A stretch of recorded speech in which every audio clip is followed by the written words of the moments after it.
Amour et argent, comment savoir si elle se fout de vous? C'est ce que l'on va voir dans la vidéo à venir.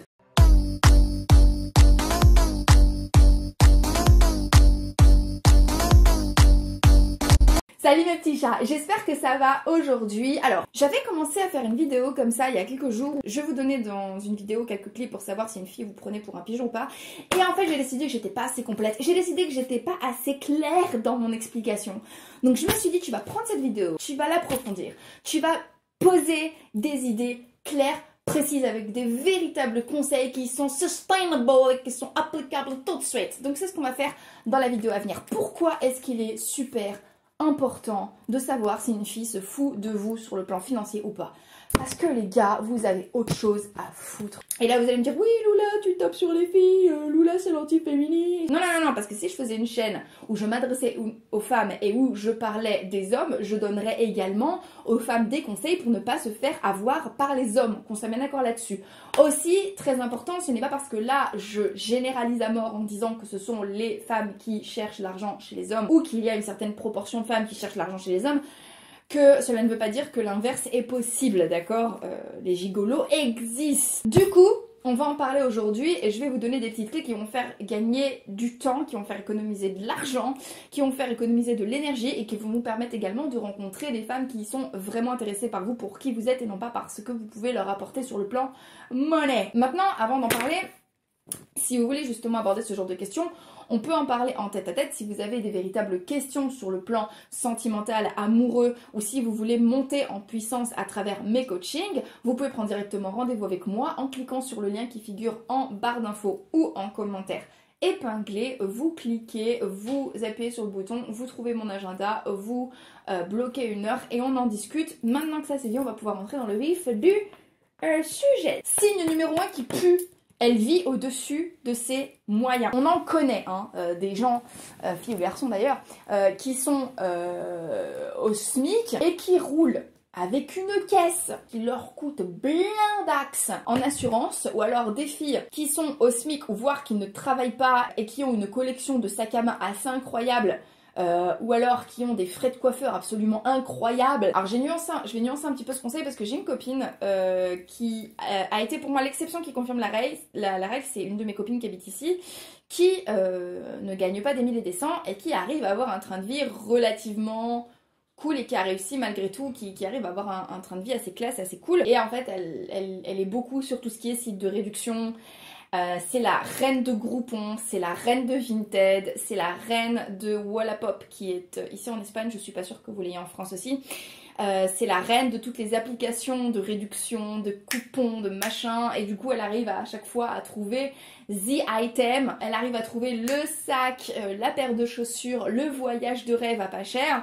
Elle m'a montré comment elle faisait, mais hormis cet exemple là, mais dans la majeure partie des cas, méfiez-vous des femmes qui ne gagnent pas très bien leur vie, qui malgré tout exposent des signes extérieurs de richesse ou un train de vie qui n'est pas conforme à ce qu'elles gagnent. Hormis, effectivement, si c'est une fan de Groupon, ça ne peut vouloir dire que deux choses. Le premier, c'est qu'elle se met dans une situation financière assez grave en achetant et en faisant l'accumulation de biens matériels absolument pas utiles. À ce moment-là, elle a zéro intelligence financière. Ou alors, ça veut dire qu'elle compte sur une myriade de pigeons pour payer ses caprices ou pour payer ses factures pour qu'elle puisse se payer ses caprices. Alors, mauvais signe numéro 2. Elle tient un discours par rapport à l'argent que je considérerais comme immature. Petite liste non exhaustive du genre de phrases qui doivent vous interpeller si vous l'entendez de la part d'une femme.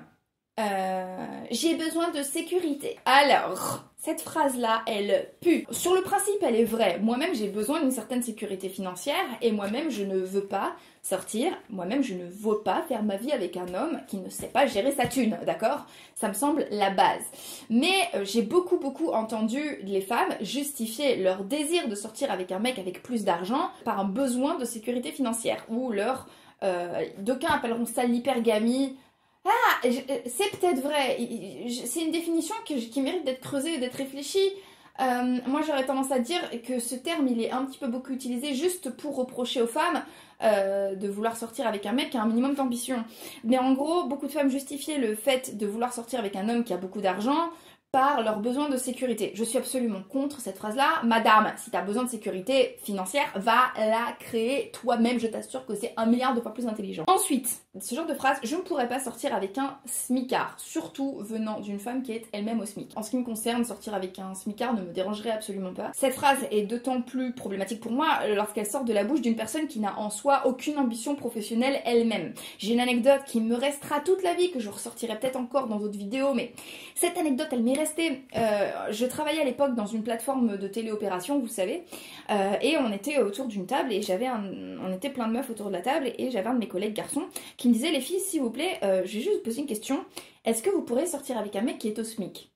Alors, j'ai été la seule fille autour de la table à avoir levé la main, à avoir bah ouais, et là j'ai regardé toutes mes collègues filles et je leur ai dit: mais les meufs, vous déconnez, on est toutes au SMIC autour de cette table.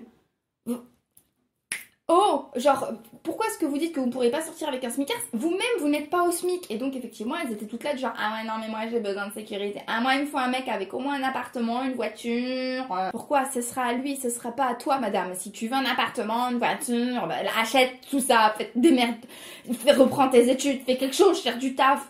Il y en a même une qui m'a sorti un truc qui m'a choquée, c'est: je préférais sortir avec un dealer que de sortir avec un smicard. Cette phrase-là m'est restée en tête, elle m'a choquée. Méfiez-vous des filles qui disent ne pas pouvoir sortir avec un smicard alors qu'elles-mêmes n'ont pas d'ambition professionnelle et n'ont pas d'autres aspirations que de repérer un bon filon. Une autre phrase qui devrait vous interpeller quand elle sort de la bouche d'une femme, c'est: moi je suis une princesse. La plupart du temps, lorsqu'une femme dit vouloir être une princesse dans sa vie amoureuse, cela implique deux choses: le fait d'être particulièrement bien traitée dans sa relation amoureuse, c'est plutôt bien, hein, mais également le fait de ne pas avoir à s'investir pour cela. Par définition, une princesse est choyée, on prend soin d'elle, on s'occupe d'elle, on la chouchoute, mais par définition, une princesse, le fait d'être une princesse n'inclut pas la réciprocité. Donc une fille qui va déclarer vouloir être une princesse, une fille qui déclare être une princesse, fuyez, parce que ça veut dire qu'elle a l'intention de s'appuyer en fait sur tout le monde et sur les ressources de tout le monde et n'apporter absolument aucune ressource. Ou alors prenez potentiellement le temps de creuser avec elle et de savoir ce qu'elle entend par là. Peut-être que certaines filles vont déclarer être des princesses et vont inclure la notion de réciprocité et vont vouloir elles également traiter les hommes avec qui elles sortent comme des rois ou comme des princes. Potentiellement, si la fille vous intéresse vraiment, posez la question, mais en général, une fille qui déclare vouloir être une princesse, c'est red flag, faites attention. Autre chose qui doit vous faire peur, c'est les filles qui s'apitoient sur le fait que les hommes d'aujourd'hui n'ont aucun sens de la galanterie. Pareil, demandez-lui ce que galanterie veut dire. Et ayez une conversation sérieuse à ce sujet avec elle. Parce que certaines femmes qui vont justement déclarer que les hommes aujourd'hui n'ont plus le sens de la galanterie vont surtout se plaindre du fait qu'aujourd'hui elles ne peuvent plus remettre leur sécurité ou leur caprice entre les mains des hommes. Je pense que ce n'est pas une bonne idée. La plupart du temps, une femme peut se plaindre de ça parce qu'elle a eu à payer une partie d'une soirée lorsque elle est en rencard avec un homme ou parce qu'elle ne se fait plus autant inviter au resto qu'avant.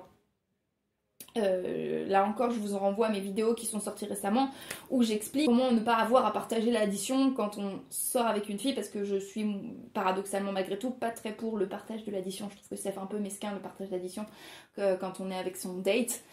Donc je donne des petites astuces pour ne pas avoir à partager l'addition et malgré tout ne pas se faire pigeonner en rencard. Autre chose aussi super effrayant, une femme qui n'est pas une bonne idée en couple va considérer sa compagnie ou le sexe comme monnaie d'échange. Il faut savoir que normalement la compagnie se partage et le sexe c'est également quelque chose qui se partage, d'accord?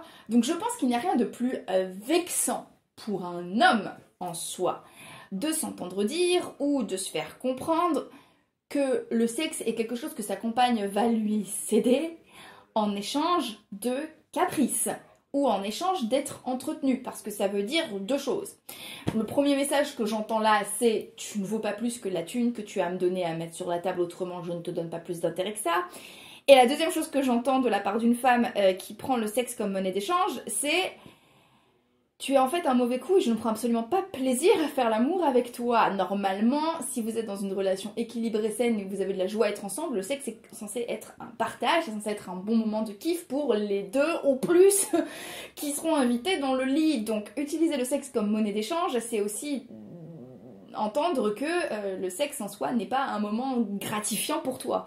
De la même manière, pour la compagnie, une femme qui vous vend sa compagnie, enfin une femme qui vous vend sa compagnie, c'est une femme qui admet de manière implicite que votre compagnie n'est pas une source de joie pour elle et qu'il faut la payer pour être avec vous. Est-ce qu'il n'y a pas pire pour l'estime de soi que ce genre d'idée-là? Enfin, je suis tellement désolée pour les mecs qui ont l'impression de devoir payer des filles pour avoir accouché avec, parce que ça veut dire clairement qu'ils n'ont rien pour eux à part l'argent. Enfin, c'est... Si effectivement c'est le cas, si vous avez cette impression-là, sentez-vous libre de m'en parler. Vous pouvez prendre rendez-vous directement avec moi, comme je vous l'ai dit. On peut en discuter en tête-à-tête et peut-être qu'effectivement il y a un vrai problème d'estime de soi à creuser à ce moment-là et on va en parler et on fera un point à ce sujet-là. Vous n'êtes pas censé échanger la compagnie du cul contre de l'argent. Si c'est votre cas, on en discute. Bref. Et enfin, dernière chose qui est censée vous interpeller, elle s'approprie votre thune et elle se permet de demander des choses avec votre thune. J'exclus les situations où vous êtes dans un véritable partenariat, où elle mobilise d'autres ressources pour vous, par exemple si elle s'est arrêtée de travailler pour s'occuper de vos enfants, ou alors si elle gagne beaucoup moins que vous et elle apporte beaucoup d'autres choses sur la table, ou alors si vous êtes en train de monter votre boîte qui marche très bien et qu'elle est là derrière pour gérer l'intendance, pour gérer la compta, pour s'occuper, vous aider en fait, qu'elle est proactive dans le fait de bâtir votre empire. Hormis ces cas-là, une femme qui s'approprie votre argent, une femme qui exige de vous des cadeaux, qui exige de vous un resto, qui exige de vous des biens, des services, etc. avec de l'argent sans même avoir apporté quoi que ce soit en ce qui la concerne sur la table, ce n'est pas une bonne idée. Faites très attention à ça. Moi, il me semble que j'ai tout dit pour aujourd'hui. Encore une fois, si vous avez des petits soucis sur le plan de la séduction, du charisme et de ces choses, vous pouvez prendre rendez-vous avec moi en cliquant sur le lien qui figure en barre d'infos. On en discute ensemble. Moi, je vous fais des gros bisous comme d'habitude et n'oubliez jamais que si une petite quiche comme moi y arrive, tout le monde peut y arriver. Donc maintenant, c'est à vous de jouer.